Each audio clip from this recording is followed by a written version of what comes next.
Hello friends, എല്ലാവർക്കും ഹൈപ്പറപ്പ് ഇൻസ്റ്റിറ്റ്യൂട്ടിലേക്ക് സ്വാഗതം. കുട്ടികളെ, നമ്മുടെ ഫിഷറീസ് ഓഫീസർ എന്ന് പറയുന്ന തസ്തികയിലേക്കുള്ള പരീക്ഷയുടെ ഡേറ്റ് ഔട്ടായിരിക്കുകയാണ്. നിങ്ങളത് അറിഞ്ഞു കാണും. അറിഞ്ഞില്ലെങ്കിൽ അതിപ്പോൾ അറിഞ്ഞുകൊള്ളുക. കൺഫർമേഷനൊക്കെ വന്നു തുടങ്ങിയിട്ടുണ്ട്. എത്രയും വേഗം തന്നെ കൺഫർമേഷൻ കൊടുക്കുക. നമ്മുടെ പരീക്ഷ നടക്കാൻ പോകുന്ന ഡേറ്റ് എന്ന് പറയുന്നത് ജൂൺ 3-ാം തീയതിയാണ് എന്ന് നിങ്ങൾ ശ്രദ്ധിച്ചോണം കേട്ടോ. ജൂൺ 3-ാം തീയതിയാണ് നമ്മുടെ പരീക്ഷ നടക്കാൻ പോകുന്നത്. അപ്പോൾ ഇത്ര നാൾ അത് ജൂണിലാണോ ജൂലൈയിലാണോ ഓഗസ്റ്റിലാണോ എന്നൊരു കൺഫ്യൂഷൻ ഉണ്ടായിരുന്നു. ഒരു കൺഫ്യൂഷനും വേണ്ട. ഇപ്പോൾ കൺഫർമേഷൻ കൊടുക്കാൻ പ്രൊഫൈലിൽ കയറുമ്പോൾ തന്നെ കാണാം, ജൂൺ 3-ാം തീയതിയാണ് നമ്മുടെ പരീക്ഷ നടക്കാൻ പോകുന്നത്.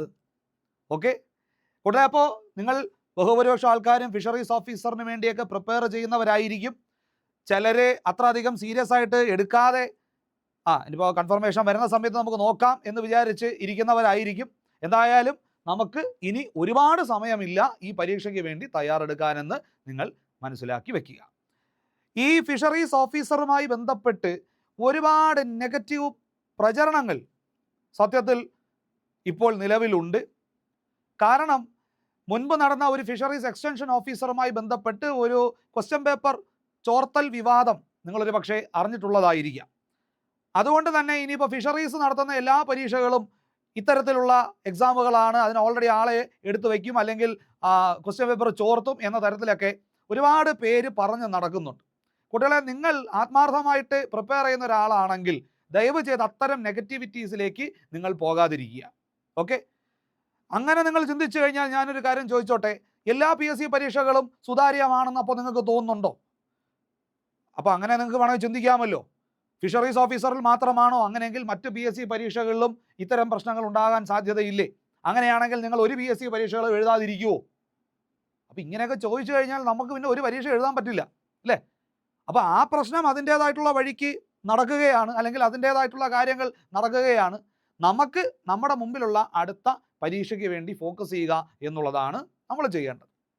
അല്ലാതെ അവിടെ നെഗറ്റീവ് പറഞ്ഞുകൊണ്ട് നടന്നു കഴിഞ്ഞാൽ ബാക്കിയുള്ളവർ എഴുതിയെടുക്കും, നെഗറ്റീവ് പറയുന്നവർ വീണ്ടും ഇത് തന്നെ പറഞ്ഞുകൊണ്ടിരിക്കും. അപ്പം നമുക്ക് ഇനി സമയമില്ല.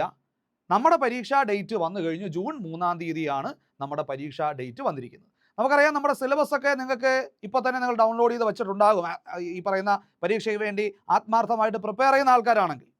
അപ്പോൾ അത് കംപ്ലീറ്റ് ചെയ്യാൻ നമുക്കിനി ഈ ഒരു സമയം മാത്രമേ ഉള്ളൂ എന്ന് നിങ്ങൾ മനസ്സിൽ വയ്ക്കുക. ഓൾറെഡി നമ്മുടെ ഫിഷറീസ് ഓഫീസറിൻ്റെ ബാച്ച് വളരെ വിജയകരമായിട്ട് തന്നെ മുന്നോട്ട് പോവുകയാണ്. അതിലേക്കുള്ള അഡ്മിഷൻ ഇപ്പോഴും ഓപ്പൺ ആണ്. അപ്പോൾ അതും കൂടെ ഞാൻ ഈ സന്ദർഭത്തിൽ പറയാൻ ആഗ്രഹിക്കുന്നു. അപ്പോൾ തീർച്ചയായിട്ടും നിങ്ങൾക്ക് ആ എക്സാമിന് വേണ്ടി പ്രിപ്പയർ ചെയ്യണമെങ്കിൽ ആ ബാച്ചിലേക്ക് നിങ്ങൾക്ക് ജോയിൻ ചെയ്യാം. അപ്പോൾ അതിൻ്റെ ജോയിൻ ചെയ്യാൻ വേണ്ടി കോൺടാക്റ്റ് ചെയ്യേണ്ട നമ്പർ നമ്മുടെ വീഡിയോയുടെ താഴെ തന്നെ സ്ക്രോളായിട്ട് നിങ്ങൾക്കിപ്പോൾ കാണാനും സാധിക്കുന്നുണ്ട്. ഓക്കെ, അപ്പോൾ ഫിഷറീസ് ഓഫീസർ എന്ന് പറയുന്ന ഒരു ഡിഗ്രി ലെവൽ തസ്തികയാണ്. അതിൽ നമ്മൾ ഫിഷറീസുമായി ബന്ധപ്പെട്ട നിരവധി യൂണിറ്റുകൾ കവർ ചെയ്യാനുമുണ്ട്. ഓക്കെ, അപ്പോൾ ഇനിയിപ്പോൾ നമ്മുടെ മുമ്പിലുള്ള വളരെ കുറച്ച് സമയം വളരെ കൃത്യമായിട്ട് തന്നെ നിങ്ങൾ വിനിയോഗിക്കണം. പലരും ഇപ്പോൾ തന്നെ ഫോൺ വിളിക്കാൻ തുടങ്ങിയിട്ടുണ്ട്, സാർ ഇനിയിപ്പോൾ നമുക്ക് ഇനി തുടങ്ങിയാൽ കവർ ചെയ്യാൻ പറ്റുമോ എന്നുള്ള ഒരു തരത്തിലൊക്കെ ചോദിക്കുന്നു. അപ്പോൾ എനിക്ക് പറയാനുള്ളത്, നിങ്ങൾക്കൊരു ഡെയിലി 6 to 7 മണിക്കൂർ അല്ലെങ്കിൽ അവേഴ്സ് മിനിമം പഠിക്കാൻ മാറ്റിവെക്കാൻ പറ്റുമെങ്കിൽ മാത്രമേ ഇനി ഫ്രം സീറോ നിങ്ങൾക്ക് തുടങ്ങാൻ പറ്റുള്ളൂ. ഓക്കെ, ഞാൻ പറഞ്ഞാൽ മനസ്സിലായോ? നിങ്ങൾ ഇതുവരെ ഒരു വരി പോലും വായിക്കാതെ ഇരിക്കുന്ന ആൾക്കാരാണെങ്കിൽ ഇനി പഠിച്ചാൽ കിട്ടുമോ എന്ന് നിങ്ങൾ ചോദിക്കുകയാണെങ്കിൽ അതിൻ്റെ വ്യക്തമായ ലളിതമായ ഉത്തരം, ഒരു 6-7 മണിക്കൂർ നിങ്ങൾക്ക് ഇനി ഡെയിലി മാറ്റിവെക്കാൻ പറ്റുമെങ്കിൽ നിങ്ങൾക്ക് ഇത് എഴുതിയെടുക്കാൻ പറ്റും. അതല്ല, നിങ്ങൾക്ക് ഇനി 2-3 മണിക്കൂറൊക്കെ ഡെയിലി സ്പെൻഡ് ചെയ്യാൻ സാധിക്കുകയുള്ളൂ എങ്കിൽ എനിക്കൊരു ഗ്യാരണ്ടി നിങ്ങളോട് പറയാൻ പറ്റില്ല. കാരണം നമുക്കറിയാം, ഇനിയിപ്പോൾ നമുക്ക് കുറച്ച് സമയം കൂടെ മാത്രമേ ഉള്ളൂ. അല്ലെങ്കിൽ പിന്നെ നിങ്ങൾ അത്രയും ഫാസ്റ്റായിട്ട് ഗ്രാസ്പ് ചെയ്യുന്ന ഒരാളാണെങ്കിൽ മാത്രം. അപ്പോൾ അതും കൂടെ പറയണമല്ലോ, അല്ലാതെ വെറുതെ ഡേറ്റ് വന്നു എന്നതുകൊണ്ട് എല്ലാവരും തുടങ്ങാത്തവരും നിങ്ങൾ ഏത് പൊസിഷനിലാണ് നിൽക്കുന്നത് എന്നൊരു ധാരണ നിങ്ങൾക്ക് കിട്ടണം. അപ്പോൾ ഇത് നിങ്ങൾ ശ്രദ്ധിക്കുക.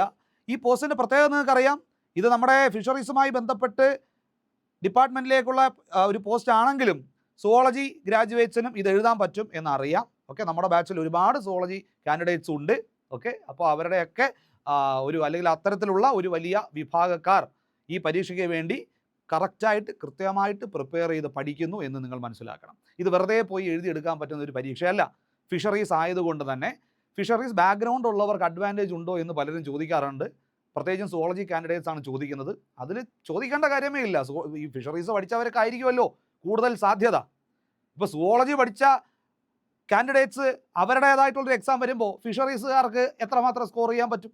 അപ്പോൾ അത് നമ്മൾ അങ്ങനെ ചോദ്യം ചോദിക്കുന്നതിൽ അർത്ഥമില്ല. അതുകൊണ്ട് സുവോളജി പഠിച്ചവർ ഡീമോട്ടിവേറ്റഡ് ആവേണ്ട കാര്യവുമില്ല. നിങ്ങൾ കൃത്യമായിട്ട് പഠിക്കുന്നെങ്കിൽ irrespective of what you have studied, അതെങ്കിൽ നിങ്ങളുടെ ഫിഷറീസ് ആണോ സുവോളജി ആണോ പഠിച്ചത് എന്നതിനെ മാറ്റി നിർത്തിയാൽ നിങ്ങൾ കൃത്യമായിട്ട് ഈ പരീക്ഷയ്ക്ക് വേണ്ടി ഫോക്കസ് ചെയ്ത് പ്രിപ്പയർ ചെയ്ത് കഴിഞ്ഞാൽ നിങ്ങൾക്കത് ക്രാക്ക് ചെയ്യാൻ സാധിക്കും. ഓക്കെ, അപ്പോൾ അതിനുള്ള ഒരു അലാം ബെല്ലായിട്ട് നിങ്ങൾ ഈ പറയുന്ന ഡേറ്റിനെ നിങ്ങൾ കൺസിഡർ ചെയ്യുക. നല്ലൊരു ജോലിയാണ്. നിങ്ങൾ ആവശ്യമില്ലാത്ത നെഗറ്റിവിറ്റിയിൽ ചെന്ന് ചാടി എഴുതാതിരിക്കരുത്. ഓക്കെ, ഏതൊരു പരീക്ഷയാണെങ്കിലും അതിൻ്റേതായിട്ടുള്ള പ്രശ്നങ്ങളും ഇഷ്യൂസും ഒക്കെ എപ്പോഴും സംഭവിക്കുന്ന ഒന്നാണ്. ഓക്കെ, അപ്പോൾ ഇത് പറയുമ്പോഴും പലർക്കും എന്നാലും അതങ്ങനെ അല്ലല്ലോ, ഇത് 1-2 പേര് എന്നോട് വ്യക്തിപരമായിട്ട് തർക്കിക്കാനൊക്കെ വന്നിട്ടുണ്ട്. അതുകൊണ്ടാണ് ഞാൻ പറയുന്നത്. അപ്പോൾ അത് നിങ്ങൾ പ്രത്യേകം ശ്രദ്ധിക്കണം. അത്തരം നെഗറ്റിവിറ്റിയിലേക്ക് നിങ്ങൾ ദയവീത് പോകരുത്. നിങ്ങൾക്ക് ഒരു ജോലിയിലേക്ക് എത്താൻ ആഗ്രഹമുണ്ടെങ്കിൽ നിങ്ങൾ you have to keep on trying, അല്ലേ? അല്ലാതെ ആദ്യം തട്ടുന്ന ഡോറ് തന്നെ തുറക്കുമെന്ന് നിങ്ങൾ എക്സ്പെക്ട് ചെയ്യരുത്. അങ്ങനെ എക്സ്പെക്ട് ചെയ്യുന്നതുകൊണ്ടാണ് ഈ പ്രശ്നം, അല്ലേ? നമ്മളൊരു 4-5 ഡോറ് തട്ടുമ്പോഴായിരിക്കും അതിൽ ഏതെങ്കിലും ഒരെണ്ണം തുറക്കുന്നത്. So keep on knocking. നിങ്ങൾ ഇടയ്ക്കിടയ്ക്ക് തട്ടിക്കൊണ്ടിരിക്കുക. ഓക്കെ, അല്ലാതെ അത് നേരത്തെ തട്ടിയിട്ട് തുറന്നില്ല, അതുകൊണ്ട് ഇനി ഞാൻ ഒന്നും തട്ടുന്നില്ല എന്ന് പറഞ്ഞു കഴിഞ്ഞാൽ കൺഫേം നമുക്കത് ഡോറ് തുറക്കാൻ പറ്റില്ല. വീണ്ടും നമ്മൾ തട്ടിക്കൊണ്ടിരിക്കുകയാണെങ്കിൽ ഒരു ഡോറ് തുറക്കും. ആ ഡോറാണോ ഇത് എന്ന് നിങ്ങൾ തന്നെ തീരുമാനിക്കുക. Okay, so keep on knocking.